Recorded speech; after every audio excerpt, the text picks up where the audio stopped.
Novex Dance presents. All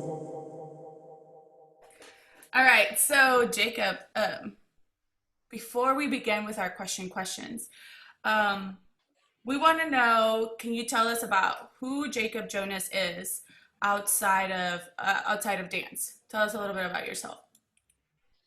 Who Jacob Jonas is outside of dance?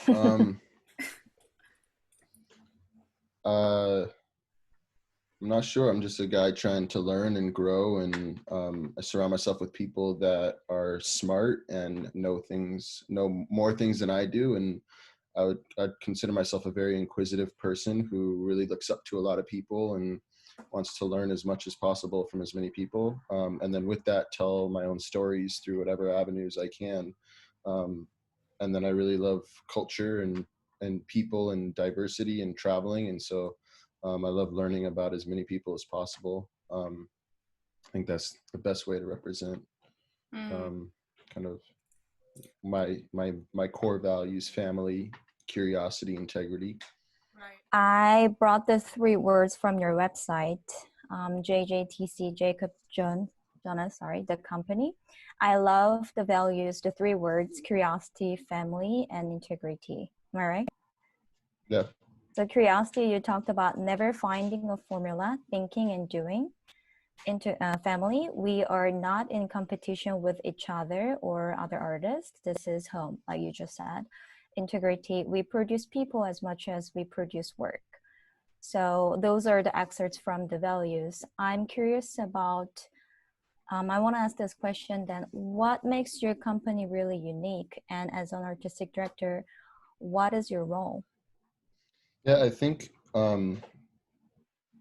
it's the same thing that makes anybody unique, right? And I think that's just the difference of people, is that if you have enough confidence and value in your story and your personal story, you're unique because you're willing to share it. And I think every artist, every individual is unique. They're important. Mm-hmm. I just have a little bit more ambition and determination to get my story out there. And so then I'm a little bit more viewed by other people because I'm just a little bit more determined to tell my story. And I think that's just the difference between a successful artist and maybe a not so successful artist is mm-hmm. kind of the interest to be visible. Right. And if an artist is really determined to make art, they're also interested in learning marketing and publicity and raising money and infrastructure and administration and all these things. So I think the artist in me, what makes me unique is that I have my story, and that story is, I've told it a million times, but growing up as a street dancer and coming from a broken home and, hustling, learning how to break dance, surrounding myself with unique people, not growing up with my hand on the bar and kind of doing the same movements that everybody else does, but kind of creating my own style and vocabulary. Mm-hmm. And then just surrounding myself with mentors and people that I really look up to and admire, and trying to imitate them at first and then kind of identify what my own journey is. I think all artists in the beginning are imitators until they can kind of create what they do. So I feel like I'm finally now just really starting to understand what my voice is. The best reason to fail is because I think a lot of people see the work in their head, and then the biggest problem is how to communicate what's in your head to the people in front of you. And then that skill alone takes like years and years and years. One of my mentors, Donald Byrd, he says often, he's like, you could be a good choreographer, but the only way to become an incredible choreographer is by doing it you just have to do it so much. So when you see a choreographer today who's like 19 or 20 or like has some viral success, whatever it is, they're not really going to be great until they're like in their 50s or 60s. That's why Merce and Martha and Pina and all these people, it's like the reason why they're masters is because they've just made so many works. I think this is the thing that dancers need to do most, where it's like you see dancers graduating from a Juilliard or USC or any of these bigger schools, SMU, for like the list goes on. And what, you graduate, you have this ego and this like, oh, I just spent $200,000. I'm going to get a great job. You go onto an audition track. You realize you're not going to get hired because no dance company is going to hire someone who's 22. They don't want to hire you at all. You need to build experience. then you start to get doubtful. Your parents start to not believe in you anymore because they just invested all this money and time into you. You don't have really a degree that's worthwhile because all it is in dance. And then what? Then you just kind of start waiting tables or whatever it is, and you just wait and you wait. I mean, that's a narrative for a lot of people. And first of all, this is a separate note, but you have huge resource organizations like Dance USA who are getting thousands of dollars in grants that aren't doing proper analytics of what's the percentage of people that are graduating from university versus how many people are then getting jobs. The percentage is probably like 3%. That's a problem with the medium. So resource organizations like that should actually be doing more work figuring out how to get the graduates from these universities where all the economics for dance is going poured into these universities. It should actually be poured into the professional organizations that are providing the jobs, not the universities who are like stealing people's money of dancers. But separately, sorry, I'm going on like a little rant. No, you're it's good. okay. No, I love it. But separately, what I was going to say is that, you know, dancers, when they graduate, they should be humble with the fact that they even have a job. They should understand what the artistic director is going through just to make a show happen. And they should actually bring the skills that they learn in college about marketing or content or building videos to promote. Like, if somebody doesn't go see a show or doesn't sell out and it's a 100-seat theater, it's not because the work isn't good. It's because enough people didn't learn about it. You know what I mean? Like New York City Ballet spends 30% of their annual budget on marketing. That's probably $20 to $30 million just on marketing alone.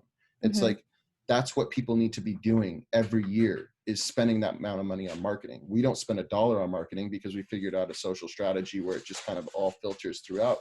But you know, these are the kind of skills that dancers need to be learning in addition to being a physical dancer, showing up, doing a warm up and doing the choreography, if they want dance to kind of continue to thrive. So, if you could give your younger self advice, what would it be? Shut up. And then if you could give your, what? It's the advice I'd give myself right now. Just stop talking so much. Oh, you have so much to say. And then it's bad. Because you're so successful and you're really young, you know? So we're just... Yeah, you're 27 years old? I'm 28. I just turned 28? Yeah. What are you eating? What are you, tell us. Drinking. What are you drinking? Tell us I have three. Secret. I eat 3 grapes a week, and that just keeps me. There you go. I'll try that one. You got it. Some barbecue, some eggs. There you go. Love some eggs right now. Yeah, that sounds good right now too. So before we end, is there anything else that you'd like to share with our audience before we end? No, I don't think so. If there's any other questions, but no, I think I've said a lot. Hopefully, that was informative. No, but that's it. I think. With where I'm at right now in my head and my space and time, maybe the last thing I'll say is this pandemic will influence a lot of people. I know that, and my prediction, this isn't a fact, but my prediction is that no one's going to be in a theater or in a dance studio for at least 12 to 18 months until there's a vaccine. That's my prediction. And during that time, it's really important to continue to stay creative, encourage one another and support one another and prioritize health over anything, but try to come up with as many ideas during this time so that when it's over, you know exactly what you're going to start doing once you're able to start doing it again. Start making treatments, start making briefs of 1,000 ideas, come up with 20 ideas that you want to do of a new work, of a new project, of a new community, of anything to respond to how this recovery will be for the arts, because everybody's kind of effort in coming out of this would really be needed to kind of let dance thrive and the arts thrive again, because people need it. People need to be seeing dance right now. Thanks for taking your time to tune into Dance Behind the Screen, a bi-monthly interview series where we go behind the screen to question process, product, and social media. Be sure to follow us on social media at KNOW Box Dance. See you next time, and don't forget to say no to the box.